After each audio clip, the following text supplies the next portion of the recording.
So Dom and the crew are at it again, but in Fast 9, it's not as good as the last one.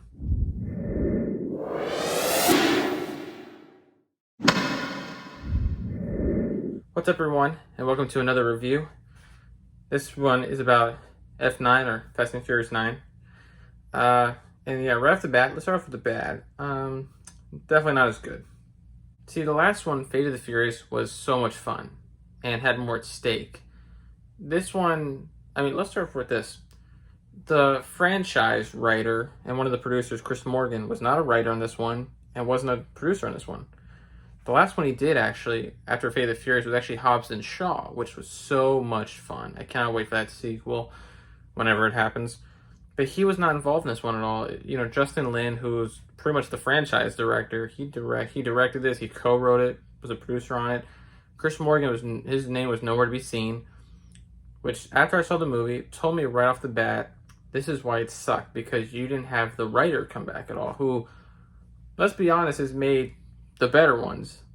You know, even though Tokyo Drift is it's like a meh movie, that one was definitely better than this one. I'll tell you that right now.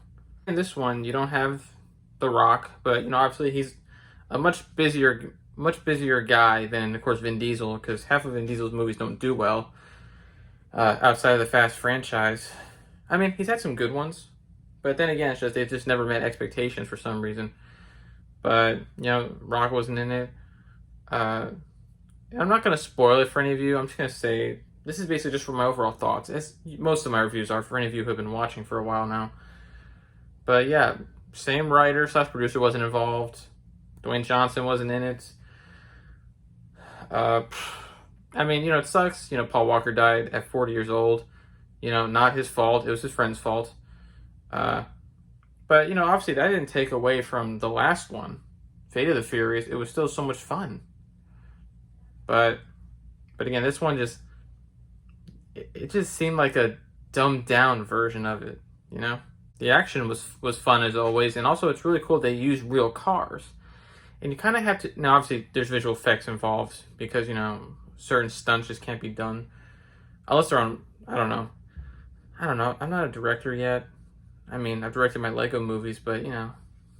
But, I mean, I've seen the behind the scenes, so I understand some things, but you have to think for a moment, like, the amount of cars they use must be as many as, like, people John Wick has killed. You know? So, I mean, it's always fun seeing those stunts, even though they're crazy. Seeing them go through buildings, and then even themselves just jumping off of buildings, you know, all that. And you're thinking to yourself, you could die. Literally, if this was a real life thing, you could die. But the action was fun, as always. The best part about this movie was actually Tyrese Gibson and Ludacris's going back and forth. And the girl that they rescued in Fast and Furious 7, who, she's that hacker, you know, the one with the afro, who I think she was in Game of Thrones, I think. This one, she was fantastic in, because if you saw the trailers, she jokes that she can't drive. And that's like one of the funniest moments of the movie, seeing her drive like this big truck, you know, and seeing her crash into other cars and stuff. It was hilarious. But those things were definitely the best parts of the movie. Like, and that was pretty much it. The best parts of the movie. Oh, and also Han's return, of course. You know, and dude, that guy's got such a cool name, Sung Kang. You know, that's like the coolest name ever. I think just for an actor or just a person in general. But so those are the only 4 things that I really liked about the movie. You know, action, Ludacris, Tyrese Gibson, the girl, hacker, and then of course Han's return.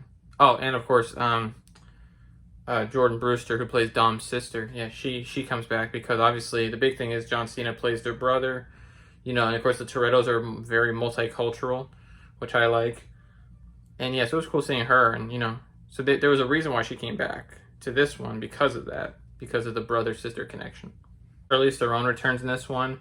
John Cena's character, Jacob, you know, he and this rich guy capture her. But then, of course, there might be a little bit of a double crossing there. And I'll say this no, actually, no, I'm not going to spoil anything. There is a post-credit scene that kind of sets up, I think, the next one. And yeah, that was the only one. It wasn't like Marvel where they have like 2. No, there was just 1. But yeah, I love the going all over the world. In this one, they were in countries I'd never even heard of, and I was like, is that actually in the map? You know, where is that place? But that was cool. The connection that Dom has to his son, it really comes to play in this movie. Gina Rodriguez was great as always. I mean, and again, I talked about John Cena. I mean, this one he was really good in because obviously in certain movies he's just John Cena, but in this one it was very different. And I was looking forward to his performance in this one, just like I'm looking forward to his performance in The Suicide Squad, and also he's got his Peacemaker series that I think is wrapping up, or has already wrapped, recently. But he was really good in this movie. Like, he wasn't like typical John Cena. There was a bit of an edge to him and a darkness, which I liked. So his acting is really coming to play in this one. And in The Suicide Squad, like he said in that one, he's more of like a douchey Captain America because he'll kill to make peace. Man, women, and children, anything that walks. But he was great in this. Seeing the way that Han didn't die, like how they explained it, was actually pretty smart. It wasn't dumb. And it involves a certain somebody from the last two Furious movies by the name of Mr. Nobody. So that kind of explains how he didn't die. And yeah, I mean, that was pretty much it to the movie. I mean, nothing else was that good. Like I said, it was like a really dumbed down version of Fast and Furious, because the last one was so good. This one was like kind of boring at times. Kind of sucked even, but I mean, that's just my thoughts. Hopefully you all see the movie anyway and don't care about what I say. Because if any of your Fast and Furious franchise, don't make me stop you from going to see it. I'm not saying it's like the worst movie ever made. No, it's just, it didn't feel like Fast and Furious to me. It seemed like they just like were like, well, we make money anyway, so let's just do whatever. And by the way, it has made a bundle of money, which tells you cinemas are back. But yeah, that's pretty much it to the movie. Thank you all for watching this review. I hope you liked it. And I always have to remind people, I'm not really good at reviews. I mean, I'm trying to get better. But I tend just to give my thoughts. I don't really, if there are certain things I remember, I go into detail. But other than that, I just kind of give you my thoughts and tell you to go see it anyway. Don't care about what I say. If you're a fan of the franchise, you go see it. I think you're going to have a blast. Any of you who are not, you probably won't care. Or you'll think it's crazy how they're able to do certain stunts and stuff.